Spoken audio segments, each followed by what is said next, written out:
Good morning, everyone, and happy holidays. First off, I want to thank President Megan Green and Alderwoman Alicia Saunier for their help with this.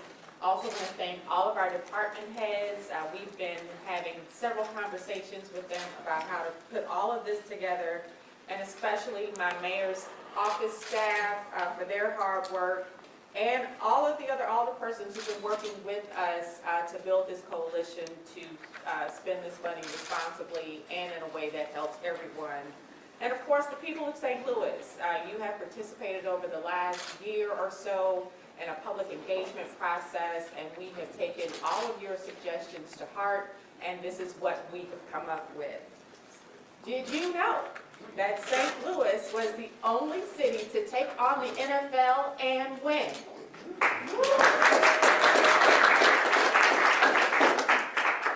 And today we are showing that our win is a win for everyone, from Del Mar to Dutchtown and every neighborhood in between. They deserve to benefit from these settlement funds. And the Board of Aldermen asks the public to give us guidance and insights on the best way to do that. And St. Louis City residents delivered. I'm proud to say that this bill, which we are calling the Transform STL Act, is a reflection of that public input and the deep intentional collaboration between my office, between President Megan Green's office, and the many members of the Board of Aldermen and our department heads. This is a once-in-a-lifetime generation opportunity that will be used to transform the lives of many generations to come and benefit St. Louisans throughout their entire lives. And to that end, the Transform STL Act will invest more than $270 million into 3 different funding buckets: people, development, and infrastructure. One of the essential functions of government is to make sure residents can get around the city no matter how they travel, and that they've got easy access to clean drinking water. While we are proud of the more than $300 million that's being invested in mobility infrastructure improvements between 2024 and 2027 through ARPA and other various sources, we're also aware that they will require continuous maintenance and improvements to prevent our streets, sidewalks, and bike infrastructure from falling into disrepair. This bill directs $60 million into the Citywide Mobility Infrastructure Fund, which will be used for maintenance, improvements, and accessibility across our city. And $40 million is directed to the Citywide Water Infrastructure Fund, which will be used to maintain and improve existing water infrastructure, conduct emergency repairs, provide matching funds for federal and state water infrastructure grants. And with these funds, we're looking at safer streets and clean water for St. Louis City for decades to come. And as we look to those future decades, we know that the success of our city relies on expanding our population, expanding our economy, and expanding our city workforce. And to be a city families and businesses want to move to and stay in, St. Louis needs a plentiful stock of affordable and market rate housing units focused on supporting local businesses. The Transform STL Act directs $70 million to the Citywide Housing Fund, which will expand the availability of housing in the city and offer support for first-time home buyers or tenants looking to stay in their rental units. And on that home buying piece, first priority for access will be given to city employees as a part of our efforts to recruit even more residents to our workforce, which is crucial to improving city services like trash collection and public safety. And another $30 million will be directed to the Citywide Neighborhood Development Fund, with a focus on supporting small businesses and nonprofits through capacity building, redevelopment, expansion, and other support to help their neighborhoods thrive. And finally, we know that our neighborhoods cannot thrive without our city's families, children, and workers. Our city is nothing without its people, and we want residents to grow up here and stay here. We also want to boost our recruitment and retention efforts for city employees so we can improve those essential services that help make our government run. This bill will direct $20 million to a new citywide workforce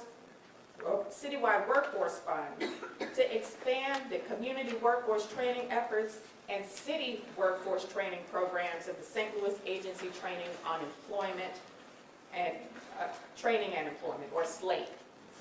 And $57.2 million will go to an endowment fund with 2 accounts held and invested by the city treasurer's office. One of those accounts will support residents by helping with child care costs, with first priority given to city employees, and other funding will be for the St. Louis Promise program, which will be a last dollar funding for the youth who live in the city who want to get post-secondary education or training in the city. I want to reiterate my pride in this collaboration effort. Good governance requires collaboration. And the Transform STL Act shows that we can accomplish that when we put our heads together and listen to the will of the people and listen to each other. I was born in St. Louis. I grew up in St. Louis, and I'm staying in St. Louis. And I hope the same is true for my son and so many future Joneses.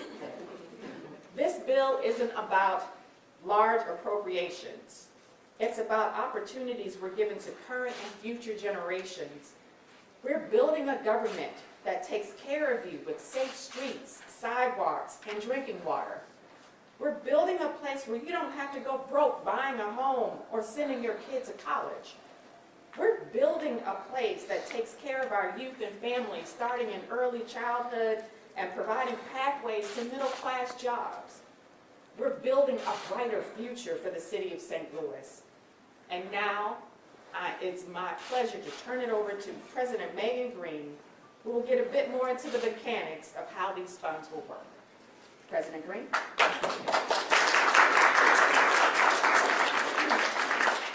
Good morning. I am so excited to be here after a year's worth of work into this endeavor. I want to first thank Mayor Jones and her administration for their commitment to this process and for working alongside my office and members of the Board of Aldermen to transform public priorities into public policy. I also want to express my gratitude for Alderwoman Saunier, who over the last year has brought together residents, community partners, and our colleagues to answer the question, how can we create generational prosperity for all residents, whether they live in North City, South City, or downtown? Through public hearings and online participation, residents made their response clear. A successful proposal must invest in infrastructure, development, and people. Infrastructure was frequently named by the more than 16,000 participants who engaged with us through the RAM settlement portal. Residents want to improve safety for all road users and maintain the high water quality that our city is known for nationally. The Transform STL Act establishes the Citywide Water Infrastructure Fund and Citywide Mobility Infrastructure Fund. These funds will continue the progress we've made with ARPA dollars and provide immediate capital to the Water Department and the Streets Department. And because residents know that building a resilient city takes more than upgrading roads and water systems, they call for a citywide development to strengthen all, not just some, of our neighborhoods. The Citywide Housing Fund will support affordable housing development, vacant property redevelopment, and matching funds for down payment assistance and mortgage loans. This Citywide Neighborhood Development Fund will drive economic growth in commercial corridors, focusing on local businesses, child care providers, and nonprofits. Another key priority for residents was affordable child care. The Children and Families Endowment Fund will subsidize child care for working families, offering them a financial lifeline and making it possible for stay-at-home parents to rejoin the workforce. And a related initiative will cover last dollar expenses for public school students who pursue post-secondary education. And we want families to move into this city because we're going to provide them low-cost childcare, and we want them to stay here for the long term because we're going to help them pay for their kids' post-secondary education. Finally, the Workforce Development Fund will connect people with training and resources to secure dependable jobs. In addition to serving residents, these funds will prioritize child care subsidies, down payment assistance, and professional development opportunities for city employees. Creating these benefits for city workers aligns with residents' vision to boost the value and appeal of city jobs. Residents know that attracting and retaining city workers is vital to improving the delivery of essential services like trash pickup, park maintenance, and pothole repairs. To maximize the settlement's reach and amplify its impact, each of these funds will be held in separate interest-bearing accounts. As departments work to prioritize spending, these funds will continue to grow.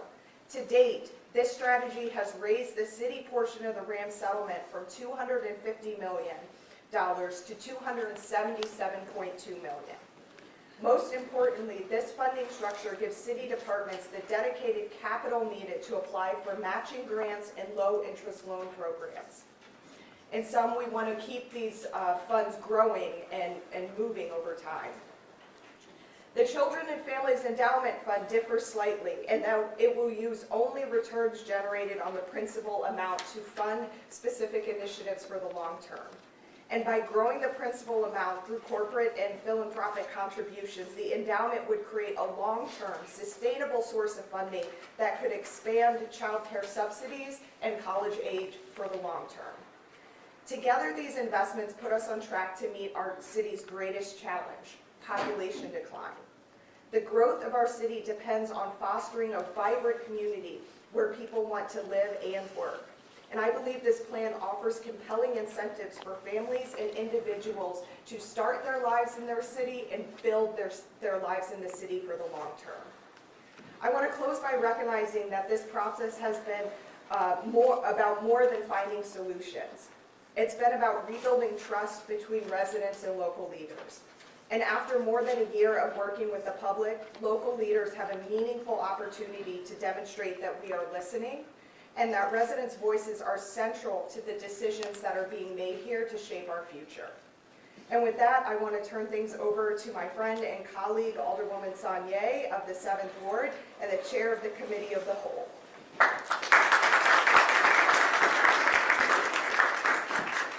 I first want to start by thanking the people of the city of St. Louis. Not long ago, when I ran for office and knocked doors, I heard from door to door all of the questions and all of the concerns that the city had.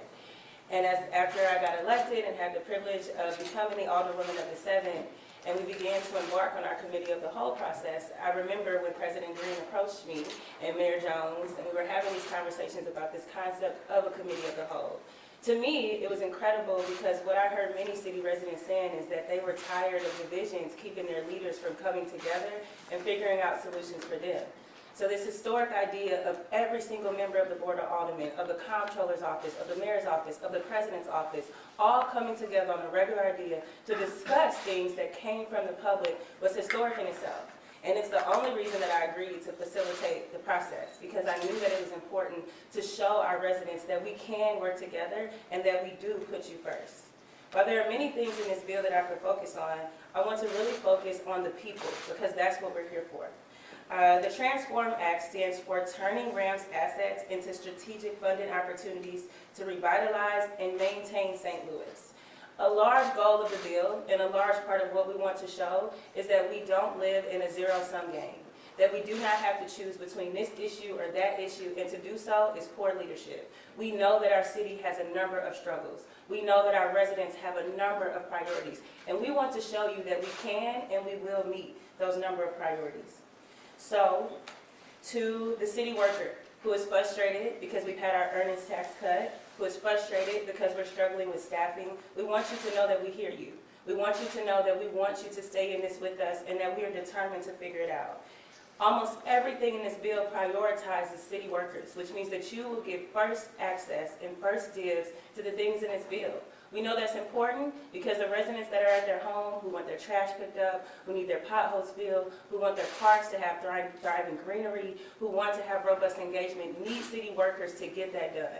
It's also important because for a very bold, ambitious policymaker like myself and many of my other colleagues, we understand that our ideas and the things that we put on paper cannot be done without your work, and that you deserve the proper compensation and benefits.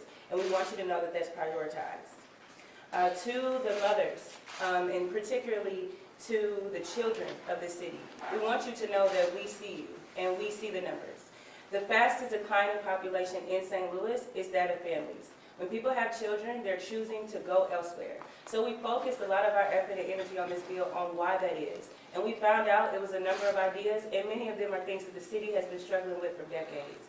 Whether it's affordable housing, whether it's having to spend a mortgage on childcare, whether it's struggling to access post-secondary opportunities, which I want to emphasize is not limited to just college. When we say all, not some, we're not just focusing on those who graduate high school and want to go to college. I have peers who make great money as welders, as carpenters, as union members, and we want to make sure that their support. If you are a student, you went to the city of St. Louis for school, you want to pursue higher education, you want to give back to your community, we want to support you in those endeavors. We want to give people a reason to stay here. We want you to know that whether it is a concern for water, which is really important, we can see all across our country what happens when cities fail to make needed improvements on their water. And one of the things that St. Louis does uniformly agree on is we have some of the best water, and we want to keep that for you. To the folks who drive our streets, which is every single one of us in this room and our residents. We know, we hear about the bumpy rides. We know, we hear about this is not moving fast enough, that's not moving fast enough, which is why we're suggesting the idea of starting a fund that is just focused on sidewalks and streets and things that can go on in perpetuity. We know that city residents just voted overwhelmingly for Department of Transportation. That means we're going to have some conversations as a board, and we're going to need some resources to do those things as a city, and that is the purpose of the citywide infrastructure fund. To those who are right now like myself, you've been in the city of St. Louis, you're a young adult, you're walking into adulthood, you're thinking about buying a home, but you're struggling to find a home that is of quality that you can afford. You don't have $3,000 to put down a down payment, or to you the idea of a $300,000 or $400,000 home seems overwhelmingly. We want you to know that we hear you. That's why we hope that one of the things that we can do with this bill is create a matching down payment fund for city workers and for city residents. Think of the power of having $1,500 that has now become $3,000, $3,000 that has now become $6,000, and what that does to open up where we're going. Think of the many vacancies we have in our cities, the many land that's left to be developed. We want to support our community development corporations and other developers to build this market rate housing that we need. There are so many things in this bill that I am excited about. But most importantly, what I want to do in this moment is make sure that when we speak about this bill, we speak factually. This bill is not against anybody. This bill is for the people. This bill is not in opposition of any entity or anything. This bill is a result of a process that was over a year, where over 16,000 residents made their priorities clear.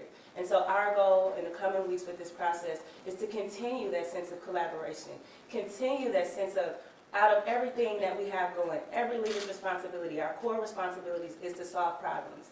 And it's my hope that the next time a 27-year-old black woman becomes alderwoman, she won't have to spend her time fighting for the issues that I've had to today. It's my hope that these transformational ideas that are new, that are bold, that they will lead to solutions. That will mean that 20 years ago, we're not talking about streets that aren't paved. We're not talking about as much difficulty with access and childcare. We're not talking about such a need for affordable housing. But leaders at that time are able to discuss new issues because the leaders of today came together and put the people first and thought innovatively. Thank you. All right, we got time for questions, folks. Competing proposal, outlined kind of some neighborhood by neighborhood expenditures, including like downtown, the north side, southeast city. Why did you not mention any specific neighborhoods or specific parts of the city, such as downtown St. Louis? Well, as each of us said in our remarks, this is for everyone, whether they live in Dutchtown, downtown, North St. Louis, and anywhere in between. And this isn't a zero-sum game. We don't want to pick winners and losers. We want to make sure that these funds are available for every neighborhood and for every person that lives in the city or chooses to make a home here. So are there some of those funds that you intend to get out more quickly than others in terms of priorities, and if so, which ones? Absolutely. Our infrastructure fund, our infrastructure is crumbling, and we want to make sure that the funds that we've set aside for water infrastructure, for transportation and mobility is used for matching funds for federal programs, either through the EPA or the Department of Transportation. Raises for city employees was the third most popular pick, but unless I'm missing it, I'm not seeing it in here. Why was that left on the cutting room floor? Because these are one-time funds, and it's not smart to use one-time funds for raises, because then we'll have to find a sustainable way of keeping those raises intact. But some of these programs are perpetual, like like childcare, for example. That's not a one-time thing that you're paying off. Exactly, but again, these are one-time funds, and funds for raises are, again, it's not smart to use these funds for raises. And we'll be able to use these as additional benefits to combat some of the things that our city employees are experiencing. So they'll have to pay less for childcare, less for housing, less for all of the things that we're trying to solve in this bill. But won't that run out? Sorry. With the child care benefits and things like that, like how soon will that be? Like, will people be eligible to get those and things like that? Is there a process already implemented, so that people can, take advantage of those? So the child care funds will live in an endowment at the treasurer's office. What we anticipate is first piloting the child care process with city workers. So the idea is essentially that the city would pick up probably 2/3 of the cost of child care for a worker, and the family would cover that remaining third.